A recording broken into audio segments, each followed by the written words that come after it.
We're back. We are back, Monty. Welcome back to another episode of Off the Cuff with Monte and Geoff. We're enjoying this. I hope that you guys are as well. Maybe You better be. Yeah, that's exactly right. If you don't like it, then we can't really offer any money or anything fun like that. We're just gonna feel really bad. We're just gonna keep on doing it. Yeah, we're gonna keep doing it. That's gonna be irritate you even more. That's gonna be your punishment. This time, what we're going to do for our episode is we are going to talk about probably one of the bigger news stories in pro football outside of the Super Bowl and Brian Flores right now. And that is that Tom Brady, after 22 seasons of being quarterback in the NFL, has announced his retirement. Long live Brady. Long live Brady. I tell you what, I don't know if it was the fact that he went to Michigan in college or that he played for Belichick in New England for so long, and there were so many controversies there. Man, it took me a long time to come around to Brady's greatness, but me too. But when you look at the overall picture, you look at the wins, you look at the stats, the records that he holds, it's hard to say he's not the GOAT. He is. There's no doubt about it. I don't know who would be the GOAT if it's not him. No, growing up in the 80s, I thought Joe Montana. Right. He would have been my choice up until now. Joe Montana was untouchable from the simple fact of won 4 Super Bowls, clutch. I mean, clutch. He was the man. He made the move when he had to make it. Yep, and that sounds like not like a Nebraska quarterback. We haven't had one of those, so hopefully we have one of those here. But back next year, maybe. Maybe I hope so. But let me give you some of Brady's some of the things that I found out about Brady that I didn't realize off the top of my head. Of course, I knew he was great, but these are things you may not know. One, he was a 6th-round draft pick. Okay, he's a 6th-round draft pick. Yep. Think of that. I know. A lot of 6th-round draft picks don't make diddly. They don't even make the team. A lot of them have a struggle making the team. They get cut before training camp's over with. Which he was the 199th overall pick in that draft in 2000. So the odds were against him to start with. He won the Super Bowl 7 times. And for those of you that don't know, there is no one team that has won more than 6 Super Bowls. Of course, Brady won 6 of them for New England. Right. And also they're tied with Pittsburgh Steelers. Yay. I like the Steelers. I'm okay with that. All right, good. He was a 15-time Pro Bowler, which also is pretty unheard of. Yeah. Just his longevity. That's longevity. Crazy. 45 years old, and he retired from pro football. There's one record he doesn't have as a quarterback, and that is the most passing yards as a 45-year-old. George Blanda has that. Does he really? Well, I'm sorry, maybe it's 46. George Blanda was probably 46 because he didn't make it to 46. He didn't go to 46. So George Blanda has that from the Raiders, which is also a good record to have. Yeah, and I did some looking too, and like Monty said, 7 championships is crazy. That's almost more than double anybody. Terry Bradshaw and Joe Montana each had 4. Troy Aikman had 3, but then the most after that is 2 apiece. And we're talking some big name people. We're talking Peyton Manning, Ben Roethlisberger, who I don't like, but he won 2 Super Bowls. John Elway, Bart Starr. I think Staubach is in that. Those guys. There's some huge name people that won it twice, and he won it 7 times. And that's the thing. He holds the record for most passing yards in a career at almost 85,000 passing yards. That's mind-boggling. I don't even know how far that is. It's around the earth a couple times, maybe. I don't know. Yeah, 624 touchdowns in 22 years, and only 2. So he had 203 interceptions in that time. So basically a 3-to-1 touchdown to interception ratio, which that in itself is amazing. And his regular season record is great, but then you look at the postseason. His postseason almost untouchable. Doesn't get beat very often. No, he does not. And Monty also mentioned something that still blows my mind. 6th-round draft pick out of Michigan. I remember him playing in college. I don't know if you remember him playing in college. I really don't, no. I remember watching him play. He was a good quarterback, but he wasn't what you would say you'd look at and be like, 1st-round draft pick. Yeah, that's the next guy that's going to just take the NFL by storm. He wasn't. He was on the team that Nebraska, in 97, we won the national championship. Michigan was had the split title with us that year. And do you know who their quarterback was? Brian Greasy. Brian Greasy. Okay, Yep, I was just yep. checking. A little trivia. Yep, I knew. Bob Greasy's another one that's won just 2. Oh yeah. Yep. But anyway, goofy thing is, so just out of curiosity, I went back and looked. You look at his games in college, his stats in college, they would not have wowed you by any stretch. He played 29 games, threw for less than 5,000 yards, 4,700 yards, and 30 touchdowns. That is only 165 yards a game in college. Were they a running team? Well, I don't remember. You know, Michigan. Typically they are. They run the ball, but they also Split. tend to throw the ball a little bit more than like you would say like in Nebraska that time frame.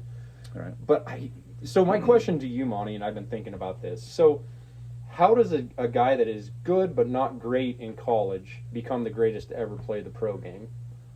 I wish I knew. I think if you'd ask Brady, he would tell you nutrition is a big part of that, Yep. and lifestyle and things of that nature. Because I remember back when I first became in love with the NFL, one of my favorite quarterbacks was the Snake, and he was not a nutrition or a lifestyle. I mean, he was a lifestyle guy, but the opposite of what you really want.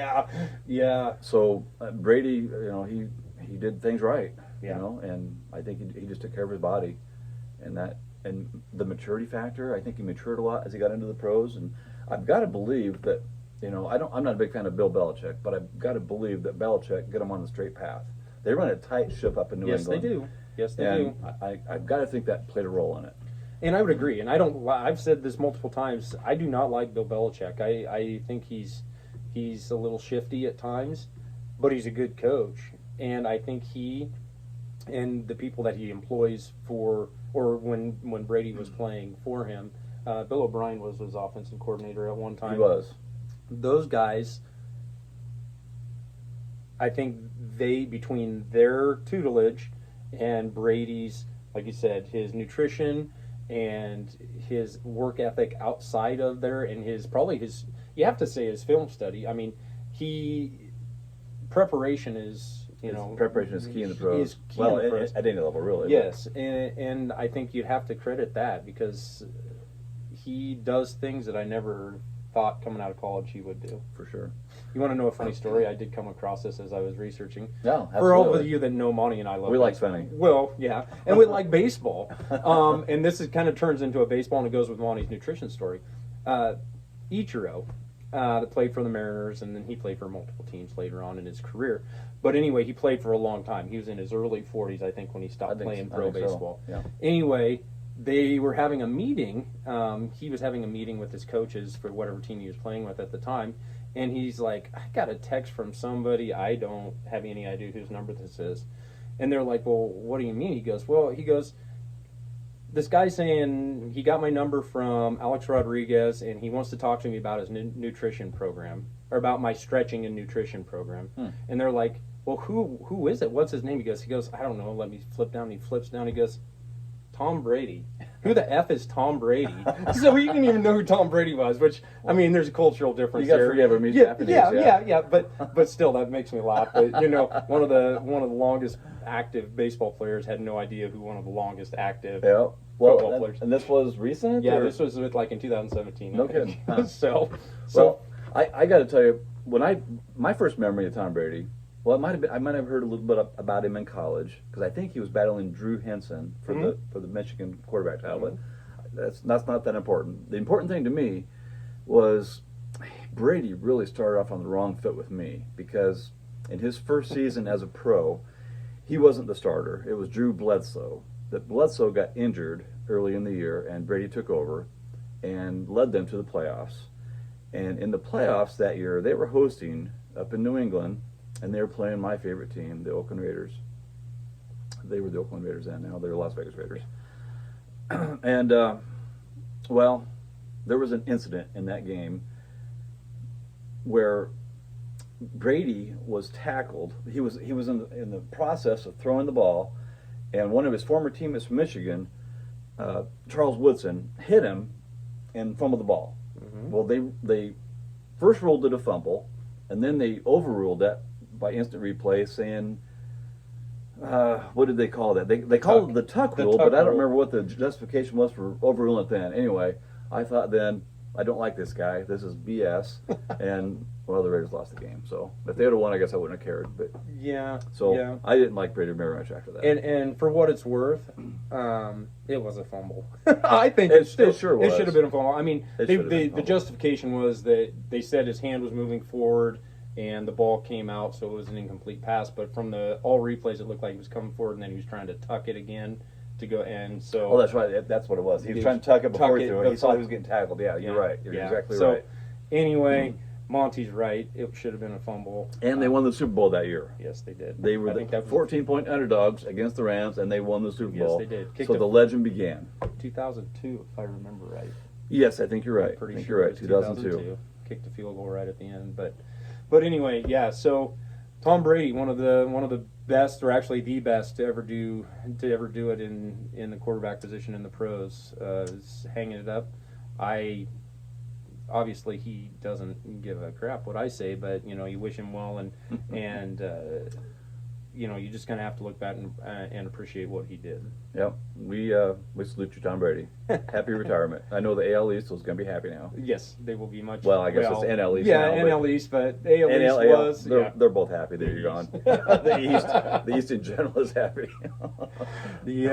Actually, before we sign off with this one too, a couple things. First off, yes. I wanted to ask, if you look at the current group of young quarterbacks right now that are playing, who do you think is the most likely or has the best chance to take in and fill his shoes, like step in and fill his shoes, be that clutch guy, be that guy? I can't think. Well, you could make a case for Josh Allen, but he's still pretty young. Mm-hmm. My favorite guy that I'm rooting for is Joe Burrow. Yep, he's the man. And on that note, we'd like to start a little. I don't know if it's a segment necessarily, but a little part of our program. Yep. Where we're going to call it the looks like game. And that's where we take someone and we say, what do they look like? And Joe Burrow looks like an adult Macaulay Culkin. Yes, he does. Look it up, folks. You'll yes, see. He does. He really does. And we would love to encourage anybody that's watching this, listening to this, to we'll get an email set up. We'll get once we get this YouTube page set up, that you can put your opinion on what some of those ideas of looks like could be. And except not us. You can't say us. Well, you can't say Monty. You can say me, because I'm sure it would be all the handsome. Oh yeah, well there you go. If it's good stuff, yeah. Important. No, not at all. But we're excited and hope that you all will maybe participate and be involved in that, and we can include some of those looks like in our future episodes. Let's have some fun with it. Yep, let's have some fun. I'm going to say before I sign off that I think that Justin Herbert is an exciting young quarterback. It'd be interesting, for sure. Yeah, to see for Absolutely. the Chargers, to see what he can do. Former Oregon grad. We're writing off the old Clemson quarterback. His name escapes me now. He went to Jacksonville. Oh, Lawrence. I haven't seen enough of him, but I don't like his hair. So get a haircut, Lawrence, and you're in. And you're in. But anyway. Thanks for listening again for this one. Thank you, folks. We'll see you next time. Next time.